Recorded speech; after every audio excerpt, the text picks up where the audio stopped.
Hello, जय हिंद दोस्तों। मैंने अभी तक जितना ही पढ़ाया, आई होप दैट कि आप लोग उतना को समझ में आप लोग को आया होगा।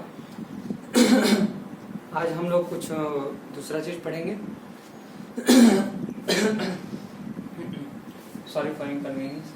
यहाँ पे लिखा है डिफरेंट टाइप्स ऑफ सॉलिड। ठीक है, अब सॉलिड डिफरेंट टाइप्स के होते हैं। ठीक है, जैसे मैंने आप लोगों को पहले ऑलरेडी बताया था कि आयनिक सॉलिड होता है, मॉलिक्यूलर सॉलिड होता है, मेटेलिक सॉलिड होता है। ठीक है, आयनिक मॉलिक्यूलर सॉलिड का भी 3 टाइप्स होते हैं, पोलर, नॉन पोलर और आपको एक था हाइड्रोजन बॉन्डेड। ठीक है, तो अब हम लोग पढ़ते हैं नॉन पोलर क्या होता है, पोलर क्या होता है और हाइड्रोजन बॉन्डेड क्या होता है। ठीक है, तो अब देखिए यहाँ पे जो होता है ये मॉलिक्यूलर सॉलिड्स की बात करें। मॉलिक्यूलर सॉलिड इसका कंस्टिट्यूएंट पार्ट का मॉलिक्यूल्स हो गए लंदन, या फिर इसमें डिस्पर्सिव फोर्स होता है, बहुत ही वीक फोर्स होता है। ठीक है, इसमें इसका example argon, CCl4, H2, I2, CO2।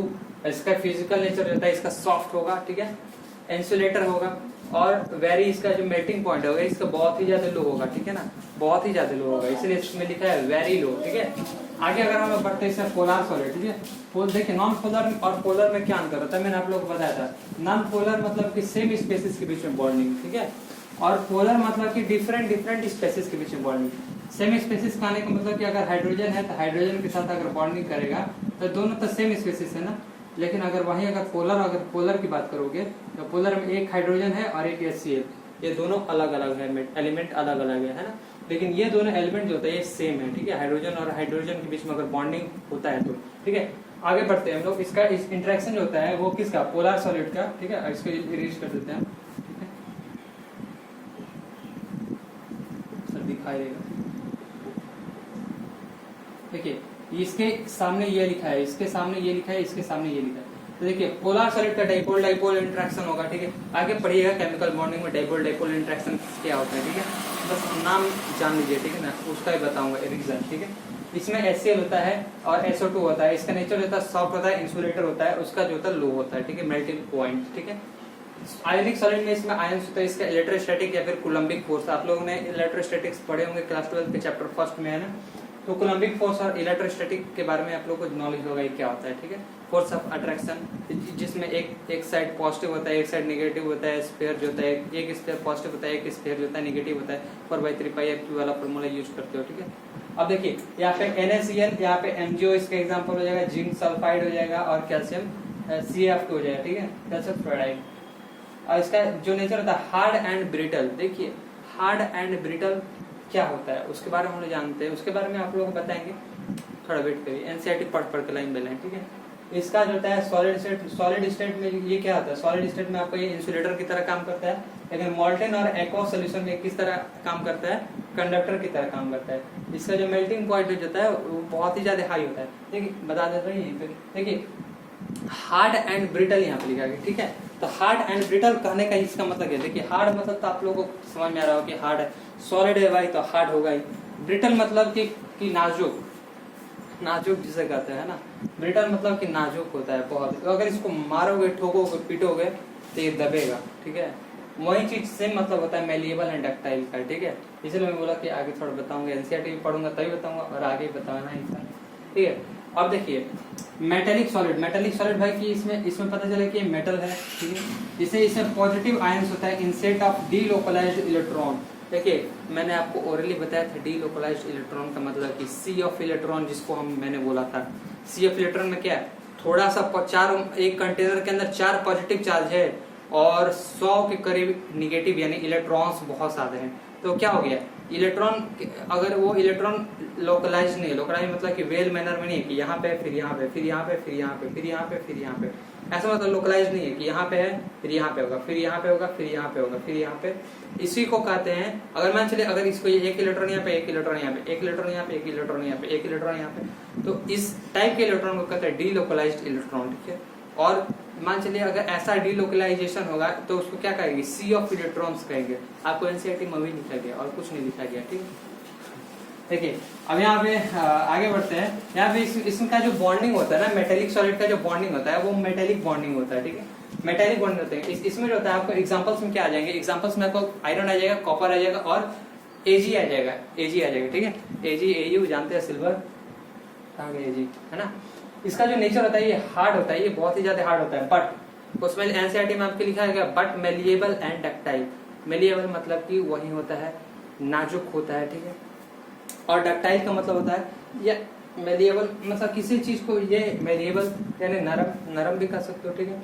और डक्टाइल, डक्टाइल नेचर क्या होता है आप ये सोचते हो, देखिए मान के चलो किसी भी चीज को ठोक के पीट के उसको पतला लाइन में उसको, जैसे एक सोने की तार, सोना का जो होता है सोना का फॉयल या फिर सोना का थिन फॉयल, आप लोग एटॉमिक स्ट्रक्चर में क्या कहलाता है गोल्ड फॉयल एक्सपेरिमेंट पढ़े होंगे है ना गोल्ड फॉयल एक्सपेरिमेंट क्लास 11 का एटॉमिक स्ट्रक्चर में, तो उसमें आप लोग ने सर लोग से अपने पूछना चाहिए था कि भाई सर ये बताइए कि रदरफोर्ड ने जो है गोल्ड फॉयल क्यों लिया, है ना।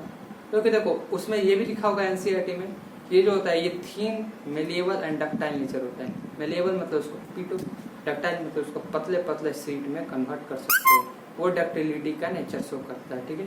आई होप दैट कि मेलिएबल एंड डक्टाइल आप लोग को क्लियर हो गया होगा, ओके। अब देखिए यहाँ पे लिखा है सॉलिड एंड मॉल्टन स्टेट में भी ये दोनों स्टेट में क्या होता है कंडक्टर की तरह काम करता है, ठीक है। और यहाँ पे फेयरली हाई टेम्परेचर, ये भाई इन दोनों से टेम्परेचर काफी ज्यादा, मतलब इसका मेल्टिंग पॉइंट क्या था, मेल्टिंग पॉइंट कहने का मतलब कि इसको ज्यादा टेम्परेचर चाहिए मेल्ट करने के लिए, ठीक है। जैसे आइसक्रीम को टेम्परेचर बहुत कम चाहिए, वो तो नॉर्मल टेम्परेचर पे भी पिघल जाता है, लेकिन अगर आपको इसको अगर कपूर को तो थोड़ा सा उसको टेम्परेचर देना पड़ता है माचिस वाला, तो उसमें 25 डिग्री से ऊपर चाहिए उसके लिए टेम्परेचर।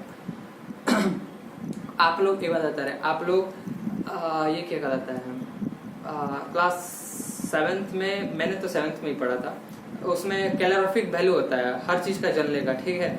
आप लोग उसको ध्यान दे दीजिएगा, अगर आप लोग पढ़े होंगे आप लोग को याद होगा, तो बता रहा हूँ। फूड का भी होता है उतना ही के करीब में 35 to 39 के बीच में, 25 से 30 या 35 के बीच में था फूड का कैलोरीफिक वैल्यू, ठीक है। मतलब वो कितने डिग्री तापमान में चल जाएगा। तो उसी तरह मेल्टिंग पॉइंट में कि कितने डिग्री तापमान जाते जाते ये मेल्ट करना शुरू होगा, ठीक है, उसको कहता है मेल्टिंग पॉइंट, ठीक है, या फिर बॉइलिंग पॉइंट। मतलब कितने डिग्री जाके वो बॉयल करना स्टार्ट होगा, वो बॉइलिंग पॉइंट कहता है। मेल्टिंग पॉइंट कितने डिग्री जाकर वो पिघलना स्टार्ट होगा, उसे हम लोग मेल्टिंग पॉइंट कहते हैं। तो मेल्टिंग पॉइंट और बॉइलिंग पॉइंट में आई होप दैट कि आप लोगों को क्लियर हो गया होगा, ठीक है। मेल्टिंग पॉइंट होता है क्या, बॉइलिंग पॉइंट होता है, ठीक है। आगे बढ़ते हैं, यहाँ पे कोवलेंट या फिर नेटवर्क सॉलिड होता है। कोवलेंट या फिर नेटवर्क सॉलिड क्या होता है, तो इसमें कोवलेंट या फिर नेटवर्क सॉलिड जो होता है इसमें एटम्स का जो होता है कंस्टिट्यूएंट पार्टिकल सिस्टम क्या होता है, एटम्स होते हैं। अब इसका जो बॉन्डिंग होता है इसका कोवलेंट बॉन्डिंग, यहाँ पे नाम ही लिखा है कोवलेंट सॉलिड और नेटवर्क सॉलिड, ठीक है, इसका नाम ही लिखा है। यहाँ पे नेटवर्क सॉलिड किस लिए लिखा गया वही बताएंगे, ठीक है, रीजन इसका। फिर इसका एग्जांपल है एसिड यानी जिसको क्वार्ट्ज कहते हैं, और जो क्वार्ट्ज ग्लास जो होता है ना वो क्या होता है, क्रिस्टलिन होता है या अमॉर्फस होता है, अमॉर्फस होता है, और क्रिस्टलिन क्या होता है, क्वार्ट्ज होता है, ये याद रखना। आप लोग को मैं ओरली ये चीज बताया था, ठीक है, एनसीईआरटी में साफ साफ मेंशन किया गया। आप लोग एनसीईआरटी पढ़िए ना, आप लोग को कुछ कोई कंपटीशन जो होता है आप केवल एनसीईआरटी पढ़िए, उसका इंडेक्स क्वेश्चन नहीं, उसके एडिशनल क्वेश्चन नहीं है, इतना बना लिए। अगर आप इतना बना के 4 बार अगर रिवीजन कर लीजिए, एक एक्सरसाइज को 4 बार बनाइए, उसको रिवीजन कर लीजिए। अगर आप 4 बार उसको अगर रिवीजन कर लिए ना, उसके बाद आप लोग प्रीवियस एक क्वेश्चन बनाइए, आपसे 100% गारंटी है कि बन जाएगा। अगर ना बने तो कमेंट बॉक्स में उसको बताइए, मैं उसको भी 30 ईयर का या फिर 32 ईयर का क्वेश्चन में हर एक चैप्टर का कंप्लीट होने के बाद मैं करा दूंगा, ठीक है। आप लोग पहले कमेंट बॉक्स में हमको बताते रहिए कि सर हमको 32 ईयर्स का क्वेश्चन भी करा दीजिए, ठीक है, तो मैं डेफिनेटली उसको कराऊंगा। ये मेरी जिम्मेवारी। ऐसा तो मैंने एनसीईआरटी का ही ठेका ले रखा है, लेकिन अगर मैं बोल रहा हूँ अगर आप लोग अगर चाहते हो तो मैं करूँगा, ठीक है, अदरवाइज हमें क्या जरूरत है उसकी। हम तो बाय प्रोफेशनल ये उतना प्रोफेशनलिस्ट नहीं है, ठीक है, बट ऐसे ही बस आप लोग के लिए वीडियो बना रहे हैं, ठीक है। देखिए यहाँ पे सीस हो गया, सीस यहाँ पे सी यानी कार्बन का 3 electron, graphite, diamond and buckminsterfullerene. देखो लेकिन इसमें जिसमें कोवलेंट बॉन्डिंग बना रहा है इसमें डायमंड में बना रहा है और ग्रेफाइट में, दोनों में बना रहा है। AIN में भी बनाता है, ठीक है ना। AIN को ऐसे कैपिटल आई नहीं होता है, स्मॉल आई होता है, सॉरी, AIN, ठीक है, AIN, ठीक है। ये देखो ये तीनों में जो होता है ये हार्ड नेचर होता है, फिजिकल इसका जो नेचर होता है, ये फिजिकल नेचर इसका कैसा होता है, ये हार्ड नेचर का होता है। लेकिन जो ग्रेफाइट जो होता है ये सॉफ्ट नेचर का होता है। भाई साहब मैंने आपको बता दिया कि भाई ये सॉफ्ट क्यों होता है, मैंने आपको पहले ही बता दिया क्यों, इसका लेयर फॉर्मेशन होता है। लेयर फॉर्मेशन में क्या होता है, इसका 3 ही इलेक्ट्रॉन होता है वो पार्टिसिपेट करता है, एक इलेक्ट्रॉन फ्री बच जाता है, जिसके चलते वो क्या होता है कंडक्टर की तरह काम करता है। आगे ये भी लिखा होगा कि ये क्या आता है, क्या सारा जो होता है नॉन इंसुलेटर है, लेकिन ये जो होता है ये कंडक्टर की तरह काम करता है। ठीक है, बता दिए कि इसलिए क्या कारण है। इसका जो लेयरिंग ऑफ फॉर्मेशन जो होता है उसमें 3 ही इलेक्ट्रॉन पार्टिसिपेट करते हैं। कार्बन का 4 पार्टिसिपेशन के लिए काम आता है। ये कार्बन का 4 वैलेंस इलेक्ट्रॉन होता है, जिसमें से तीनों को पार्टिसिपेट कर रहा है। एक तो फ्री इलेक्ट्रॉन यहाँ बच रहा है ना, और अगर इलेक्ट्रॉन बचेगा भाई तो क्या होगा, इलेक्ट्रिसिटी तो कंडक्ट करेगा ही। इलेक्ट्रिसिटी कंडक्ट करने के लिए क्या जरूरी है, कंडक्टर की जरूरत है, अरे सॉरी इलेक्ट्रॉन की जरूरत है ना। तो यहाँ पे जब एक फ्री इलेक्ट्रॉन जब बच गया तो क्या होता है, वो कंडक्टर की तरह काम करेगा। उसका फिर आगे आता है, इसका जो मेल्टिंग पॉइंट होता है ना बहुत ही ज्यादा हाई होता है। अब देखिए ग्रेफाइट जो होता है, ग्रेफाइट को एक बहुत बढ़िया लुब्रिकेंट के तौर पे भी माना गया है। क्यों माना गया है, क्योंकि ग्रेफाइट जो होता है बहुत हाई टेम्परेचर को भी टॉलरेट करता है। और देखिए हाई टेम्परेचर पे और ग्रेफाइट को एज अ लुब्रिकेंट इसलिए कहा गया है। ठीक है, क्योंकि वो बहुत हाई टेम्परेचर को भी टॉलरेट करता है। और लुब्रिकेंट क्या काम करता है, कितना भी हाई टेम्परेचर हो वो उसको बढ़िया तरीके से मैनिमाइज करके चलता रहे। ठीक है, ऐसे आप लोग सर्वो 40 इंजन में डालते हो अपने बाइक में, है ना, उसी तरह ये भी है। ठीक है, चलो आई होता है, ये वाला क्लियर हो गया। एक चीज आप लोग बताना था जो कि मैंने यहाँ पॉइंट करके लिखा गया। ठीक है, क्या लिखा है वो बता रहे हैं। Argon not possess any types of charge due to the never atom due to the zero polarity. अब ये सोच रहे हो कि भाई ये लाइन लिखने की क्या जरूरत है ना। तो ये लाइन लिखने के लिए आपको समझाने की जरूरत है। आपके मन में एक क्वेश्चन जरूर उठेगा, आई होप। देखिए आपने बताया सर कि ये जो है पोलर सॉलिड जो होता है, नॉन पोलर सॉलिड किसको कहते हैं, जिसमें सेम स्पेसिस का इंटरेक्शन हो, है ना। लेकिन सर आप ऐसा कैसे बोल सकते हैं, आप ऐसा कैसे बोल सकते हैं, ठीक है, ऐसा कैसे बोल सकते हैं बताइए। देखिए यहाँ पे इसलिए बोला हूं ना, ये आर्गन और क्लोरीन और ये CCl4 जो है, एक बार आप लोग खुद सोचिए कि ऐसा कैसे हो सकता है।